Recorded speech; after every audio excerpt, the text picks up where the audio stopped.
1st. Officially, it is 2025, and we're starting off 2025 with another,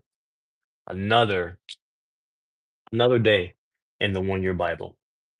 Um, as I said previously, this was a Christmas present that was given to me by chance. Originally, initially, it wasn't my Christmas present, and then it turned out to end up being my Christmas present. You feel me? And I feel like it was really meant for me. And I'm glad to be sharing it with all of you. Right? We're on day three. We started a little earlier than the new year. I wanted to get right into it. So, without further ado, in about one more minute, we're going to get into our day three reading of the one-year Bible. And Happy New Year. Hope you've had a haven't seen you in a year. Facts. I haven't seen you all year, bro. Where you been at? I haven't seen you all year, bro. Welcome. What's up, football? Welcome to the stream, bro. A wonderful moderator. Um, and in about 1 minute, we're gonna get ready. If you've done any spring cleaning this morning, we've been spring cleaning all morning. We just finished cleaning up the house. Fresh house for the fresh new year, you feel me? Clean, cut the grass, picked up all the dog poop, cleaned all the house. Facts, 118%. Cleaned the house, swept under all the couches, under all the furniture, you feel me? Cleaned up for the boys and getting everything prepared and ready for the new year to get on the right foot. You feel me? Right after the stream, we're gonna go to the gym. So immediately after us reading here, we're gonna be in the gym, and the stream is gonna start at the gym as soon as we end in this stream here.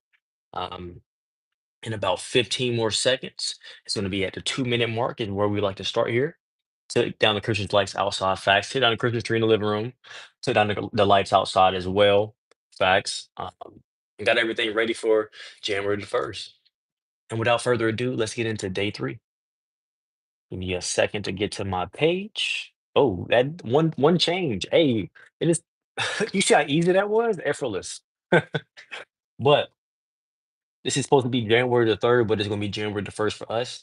By this by December the 30th, at the end of this year, we will be done. uh, with the entire one-year Bible. And without further ado, January the 3rd, but January the 1st for us. Thank you for the like, my bro. As always, Genesis 5 1 through 7 24. This is the written account of the descendants of Adam. When God created human beings, he made them to be like himself. He created them male and female, and he blessed them and called them human. When Adam was 130 years old, he became the father of a son who was just like him, in his very image. He named his son Seth. After the birth of Seth, Adam lived another 800 years, and he had other sons and daughters. Adam lived 930 years, and then he died. When Seth was 105 years old, he became the father of Enosh. After the birth of Enosh, Seth lived another 807 years, and he had other sons and daughters. Seth lived 912 years, and then he died. When Enosh was 90 years old, he became the father of Canaan. After the birth of Canaan, Enosh lived another 815 years, and he had sons and daughters. And Enosh lived 905 years, and then he died. When Canaan was 70 years old, he became the father of Mahalalel. After the birth of Mahalalel, Kenan lived another 840 years, lifespans, and he had other sons and daughters. Kenan lived 910 years, and then he died. When Mahalalel was 65 years old, he became the father of Jared. After the birth of Jared, Mahalalel lived another 830 years, and he had other sons and daughters. Mahalalel lived 895 years, and then he died. When Jared was 162 years old, he became the father of Enoch. After the birth of Enoch, Jared lived another 800 years, and he had other sons and daughters. Jared lived 962 years, and then he died. When Enoch was 65 years old, he became the father of Methuselah.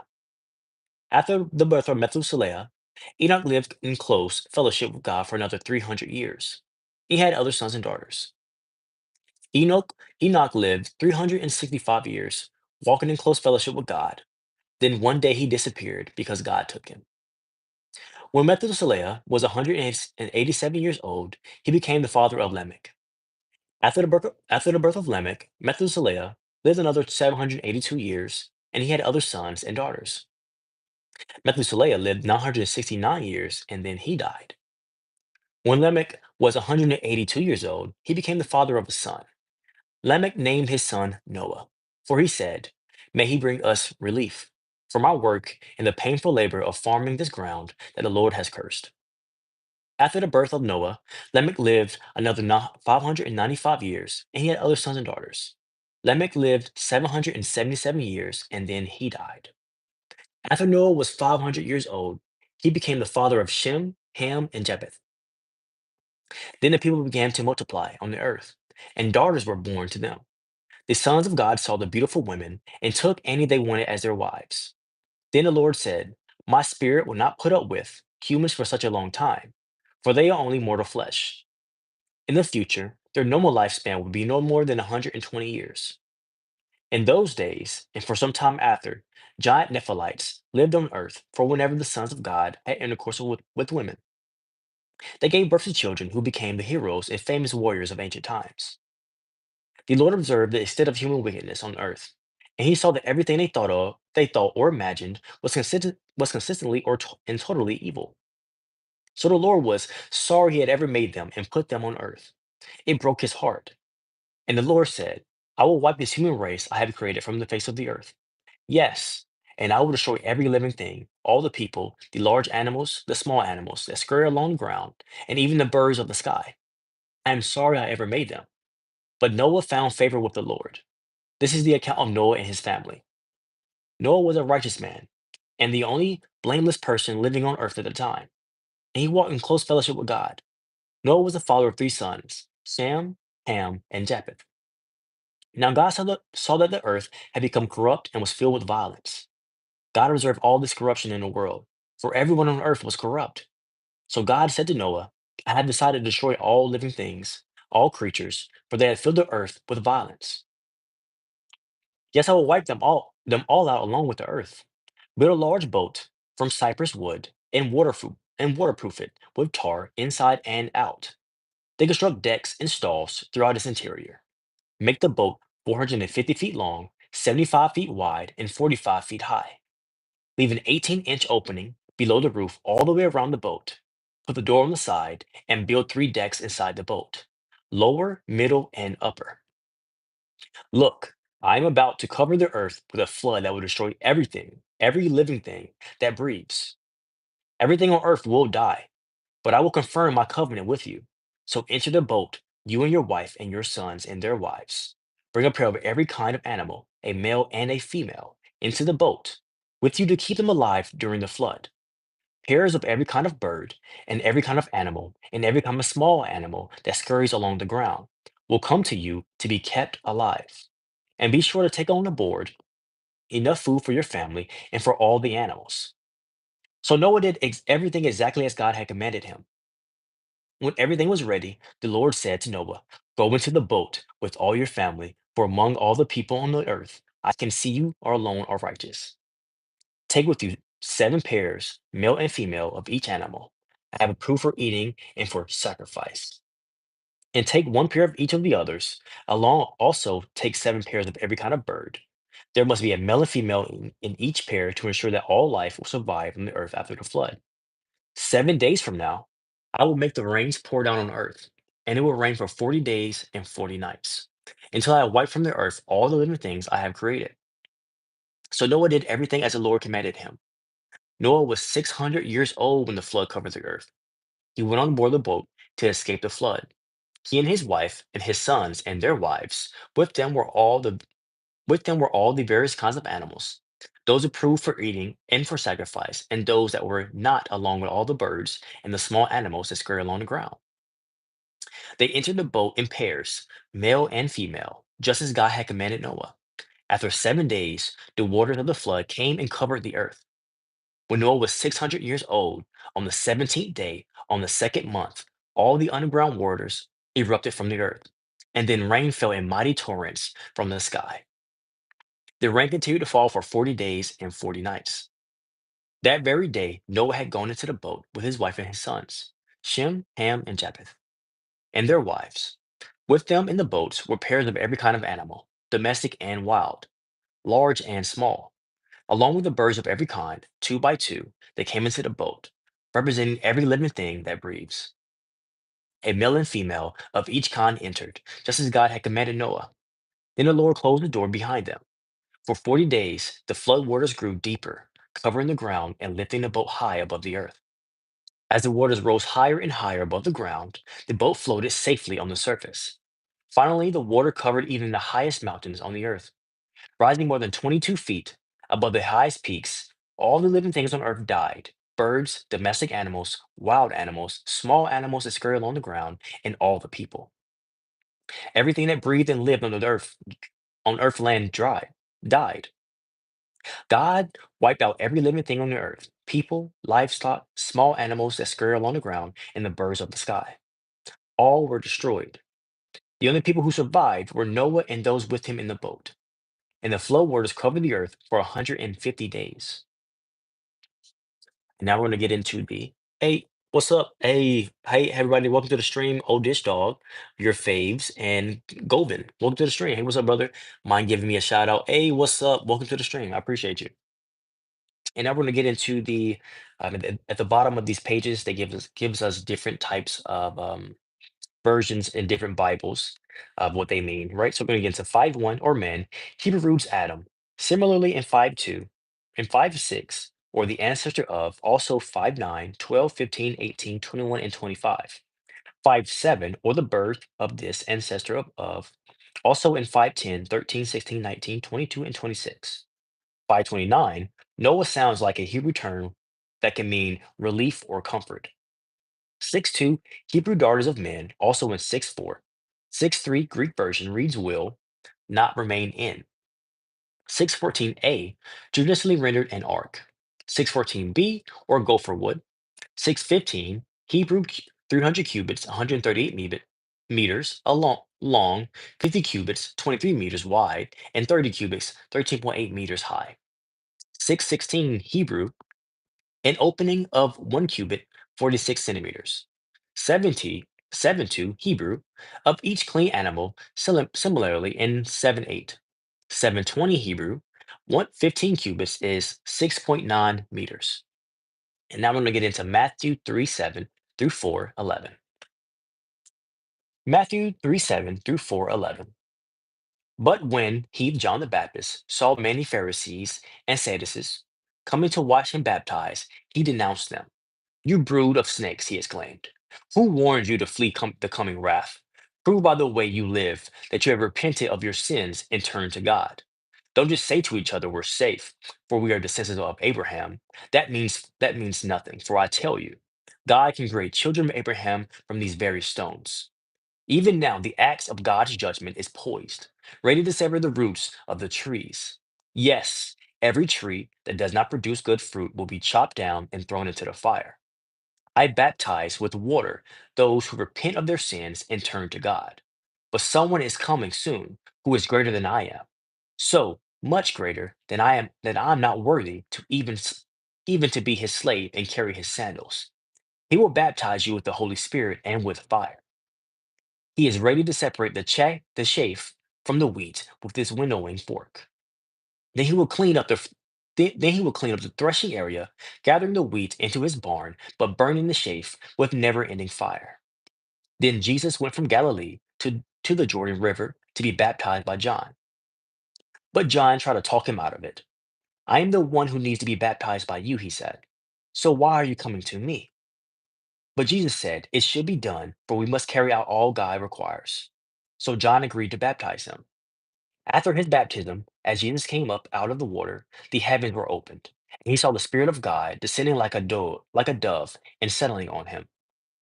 And a voice from heaven said, "This is my dearly loved Son, who brings me great joy." Then Jesus was led by the Spirit into the wilderness to be tempted there by the devil. For 40 days and 40 nights, he fasted and became very hungry. During that time, the devil came and said to him, "If you are the Son of God, tell these stones to become loaves of bread." But Jesus told him, "No, the scriptures say, people do not live by bread alone, but by every word that comes from the mouth of God." Then God said, "I am giving you a sign of my covenant with you and with all living creatures for all generations to come. I have placed my rainbow in the clouds. It is the sign of my covenant with you and with all the earth. When I send clouds over the earth, the rainbow will appear in the clouds. And I will remember my covenant with you and with all living creatures. Never again will the flood waters destroy all life. When I see the rainbow in the clouds, I will remember the eternal covenant between God and every living creature on earth. Then God said to Noah, "Yes, this rainbow is a sign of the covenant I am confirming with all the creatures on earth." The sons of Noah who came out of the boat with their father were Shem, Ham, and Japheth. Ham is the father of Canaan. Fr- From these three sons, Noah came all the people who now populate the earth. After the flood, Noah began to cultivate the ground and he planted a vineyard. One day he drank some wine he had made, and he became drunk and lay naked inside his tent. Ham, the father of Canaan, saw that his father was naked and went outside and told his brothers. Then Shem and Japheth took a robe, held it over their shoulders, and backed into the tent to cover their father. As they did this, they looked the other way so they would not see him naked. When Noah woke up from his stupor, he learned what Ham, his youngest son, had done. Then he cursed Canaan, the son of Ham. May Canaan be cursed. May he be the lowest of servants to his relatives. Then Noah said, "May the Lord, the God of Shem, be blessed, and may Canaan be his servant. May God expand the territory of Japheth. May Japheth share his prosperity of Shem, and may Canaan be his servant." Noah lived another 350 years after the great flood. He lived 950 years and then he died. This is the account of the families of Shem, Ham, and Japheth, the three sons of Noah. Many children were born to them after the great flood. The descendants of Japheth were Gomer, Magog, Madai, Javan, Tubal, Meshech, and Tiras. The descendants of Gomer were Ashkenaz, Rippeth, and Togarmah.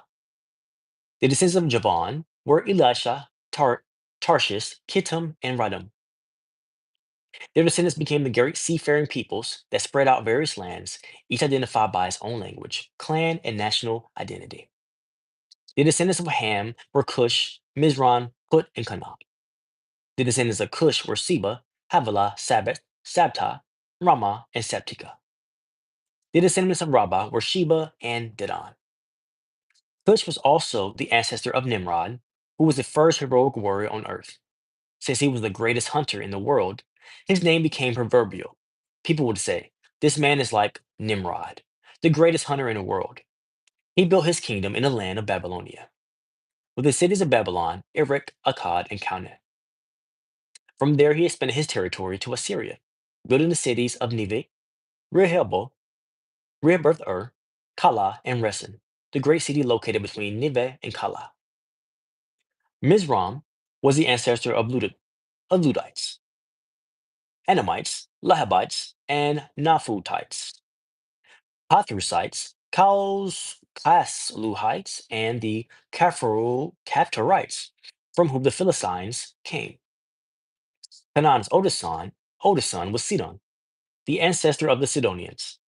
Canaan was also the ancestor of the Hittites, Jebusites, Amorites, Girgashites, Hivites, Archites, Sinites, Avarodites, Zemarites, and the Hamathites. The Canaanite clans eventually spread out, and the territory of Canaan it extended from Sidon into the north of Gerar and Gaza in the south, and east as far as Sodom, Gomorrah, Admah, and Zobom and near Lasha. These were the descendants of Ham, identified by clan language, territory, and national identity. Sons were born to Shem, the older brother of Japheth. Shem was the ancestor of all the descendants of Eber. The descendants of Shem were Elam, Ashur, Arphaxad, Lud, and Aram. The descendants of Aram were Uz, Hul, Gether, and Mash. Arphaxad was the father of Shelah, and Shelah was the father of Eber. Eber had two sons. The first was named Peleg, which means division, for during his lifetime, the people of the world were divided into different language groups. His brother was named Joktan.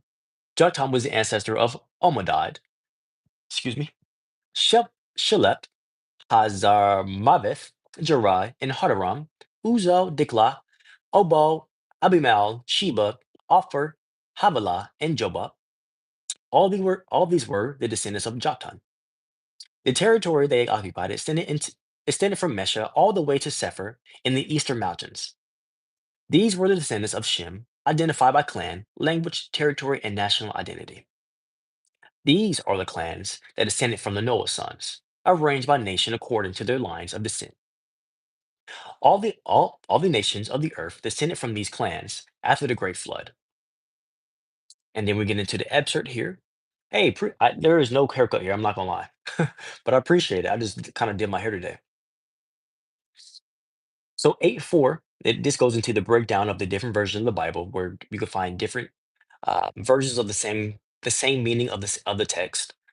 So 8:4 Hebrew on the 17th day of the 17th month, see 7:11. 8:5 Hebrew on the first day of the 10th month, see 7:11 and note 8:4. 8:13 Hebrew on the first day of the first month, see 7:11. 8:14 the 27th day of the second month arrived, see note 8:13. 8:20 Hebrew every clean animal and every clean bird. 9:6 or man Hebrew reads Ha Adam. 9:27 Hebrew may he live in the tents of Shem. 10:4 as in some Hebrew manuscripts and Greek versions, see also 1 CHR 1:7. Most Hebrew manuscripts read Dodonim. 10 10:9 Hebrew a great hunter before the Lord, also in 10:9b. 10:10 Hebrew Shinar. 10:11 or from the land Assyria went out. 10:14 Hebrew Kashulites, from whom the Philistines came, and Cophertorites, compare Jeremiah 47:4, Amos 9:7. 10:15 Hebrew ancestor of Heth. 10:21 or Shem, whose older brother was Japheth. 10:24 Greek version reads Arphaxad was the father of Canaan. Canaan was the father of Shelah. Compare Luke 3:36. Now let's get into Matthew 12 through 25. Oh, I'm reading too far. I'm reading too far. Sorry, chat. I think I read into January 4th. Did I skip a page? I feel like I skipped a page. Oh, I did. How did I do that? Okay. I for sure skipped a page. Okay. So after John the Baptist, let's go from the beginning of John the Baptist one more time. He did not live by bread alone, but by every word that comes from the mouth of God. Then the devil took him to the holy city, Jerusalem, to the highest point of the temple, and said, If you're the Son of God, jump off, for the scriptures say, He will order his angels to protect you, and then he would hold you with their hands so you won't even hurt your foot on the stone. Jesus responded, The scriptures also say, You must not test the Lord your God. Next, the devil took him to the peak of a very high mountain and showed him all the kingdoms of the world and their glory. I will give it all to you, he said, if you kneel down and worship me. Get out of here, Satan, Jesus told him, for the scriptures say, You must worship the Lord your God and serve only him. Then the devil went away, and the angels came and took care of Jesus. Okay, that's where I was actually supposed to be reading. That's actually a very good part to read. Jesus responded, The scriptures also say, You must not test the Lord your God. Hmm, okay. That makes sense. That makes sense. Faith and belief does not mean to test. You know, faith and belief does not mean to test. So that makes sense.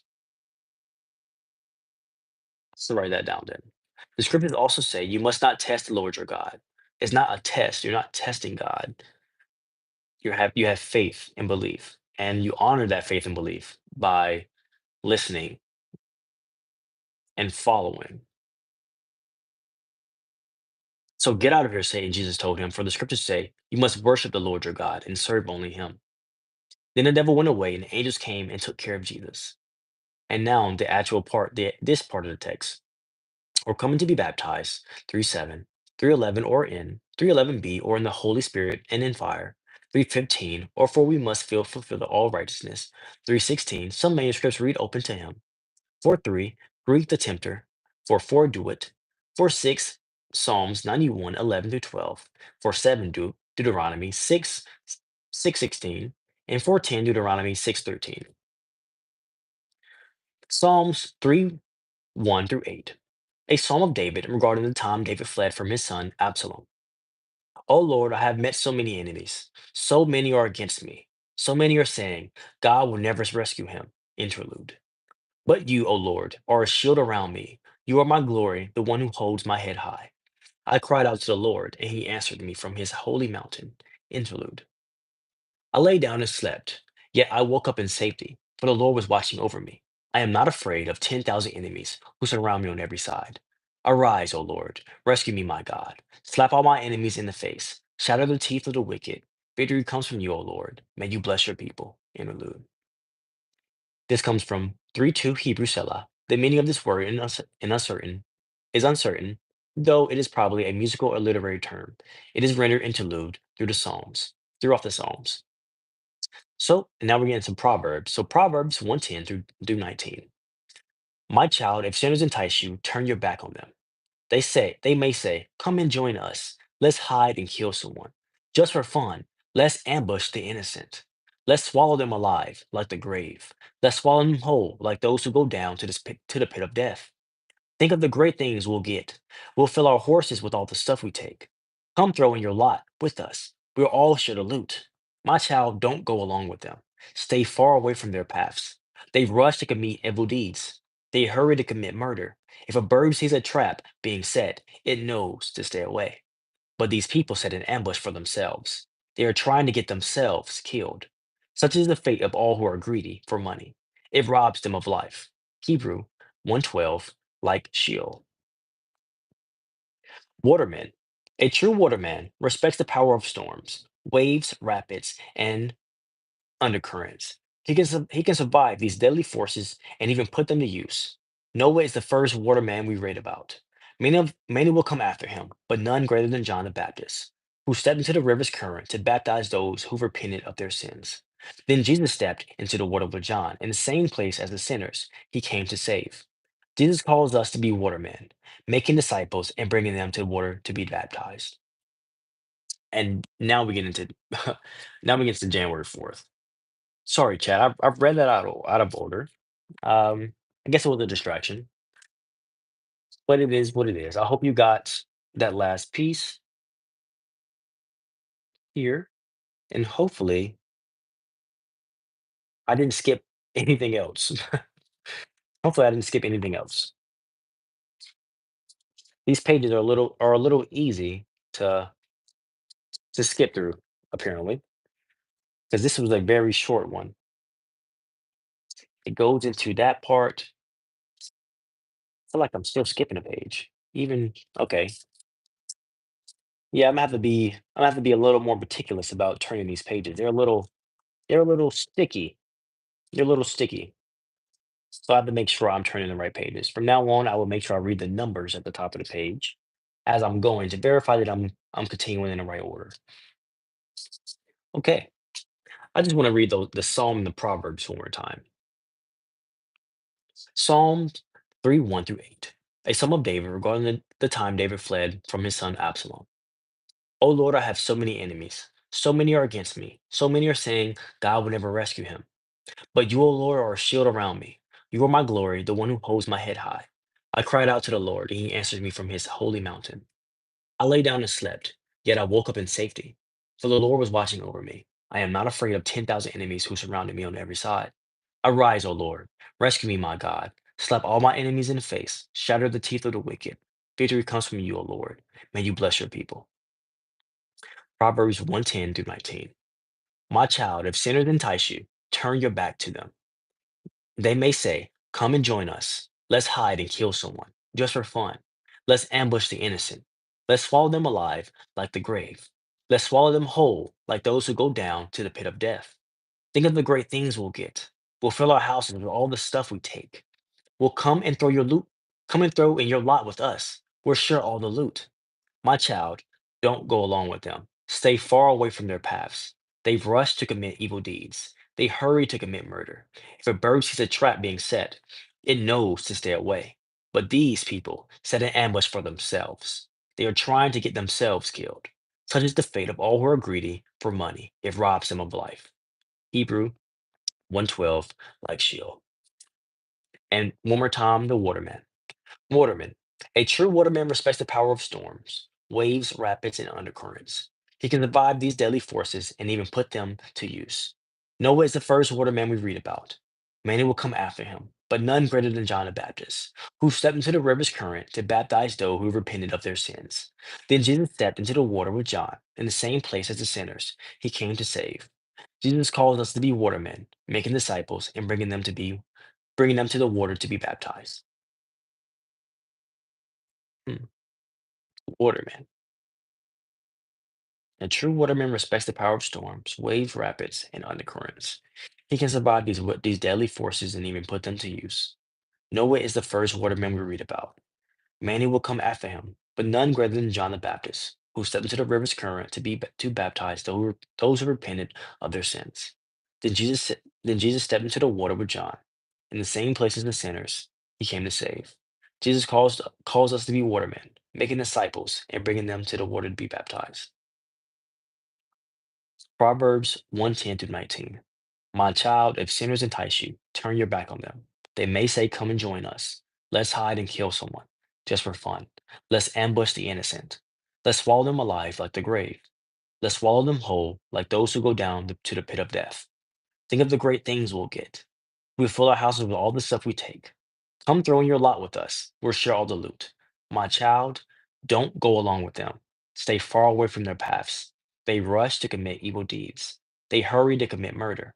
If a bird sees a trap being set, it knows to stay away. But these people set an ambush for themselves.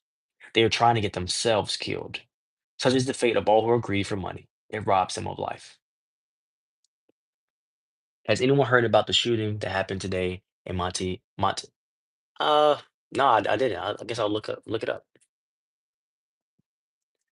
And that is today's one-year Bible reading, January the 3rd. Feel like that's feel like there were two very important parts today. It was then the devil took him to the holy city, Jerusalem, to the highest point of the temple, and said, if you're the Son of God, jump off. For the scriptures say, he will order his angels to protect you, and they will hold you up with their hands, so you won't even get hurt. You won't even hurt your foot on a stone. Jesus responded, the scriptures also say, you must not test the Lord your God.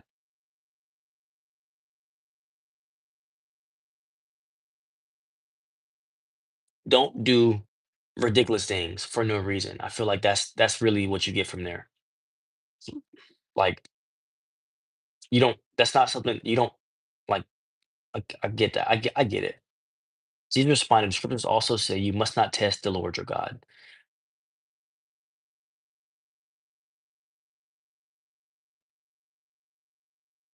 Then the devil took him to the holy city, Jerusalem, to the highest point of the temple, and said, if you're the Son of God, jump off, for the scriptures say, he will order his angels to protect you, and they will hold you up with their hands, so you won't even hurt your foot on a stone.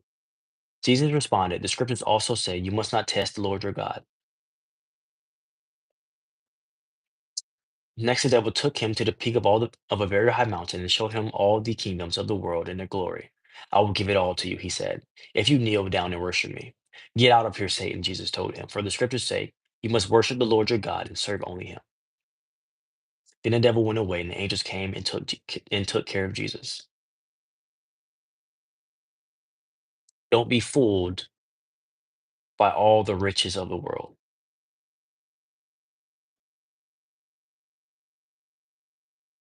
The riches of the world come nowhere near the favor of God.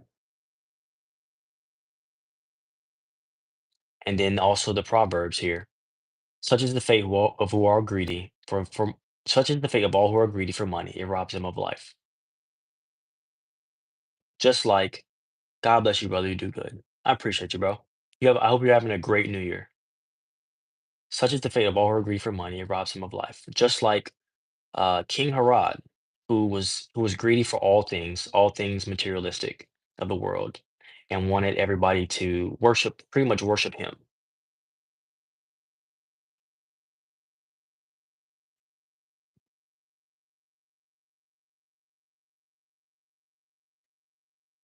But if you deny yourself those fake riches, that fake glory, then God will be right there with you.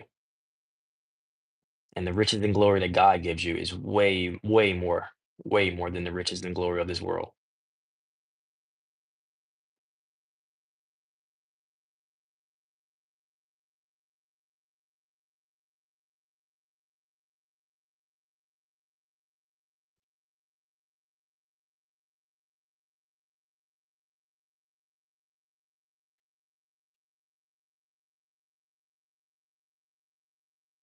So don't be dual-minded, where you worship two different minds.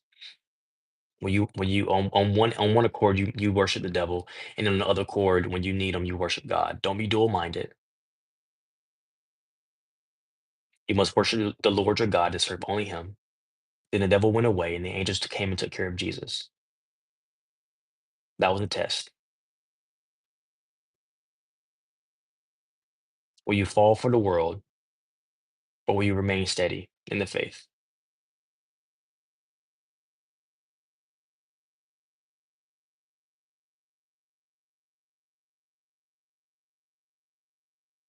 Remain steady.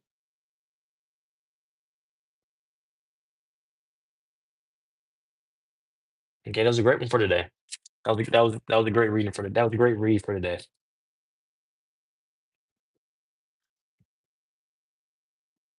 Okay, that was day 3. Hope everybody enjoyed today's reading of the One-Year Bible. We're gonna read this every single day. We will be daily reading this every single day, live here on the channel. Um, Reading together, um, that kind of rereading just to take in the information properly, um, taking what's being taught to us, and learning and really knowing what true faith is. And we're going to this is where we're going to end the stream, right, chat? Right after here, we're about to head to the gym, get a workout in. So stay tuned. I'm about to end this stream, but we're going to end up in the gym here soon, um, to get a workout in. And hope you join us in the gym later on today. It's January the 1st. It's everybody's New Year resolution to get into the gym. Um, so join us at the gym later. We will be working out the same way we always work out. I hope you've enjoyed today's reading, and let's go ahead and do the outro of this stream specifically, and I will see you guys briefly in the next stream. So, if you haven't been here before, and if you have been here before, we can say this together. We all got that limitless core, baby. I appreciate you. I might even love you, but I'm for sure glad you woke up today. And thank you for joining. Happy New Year, and I'll see you soon.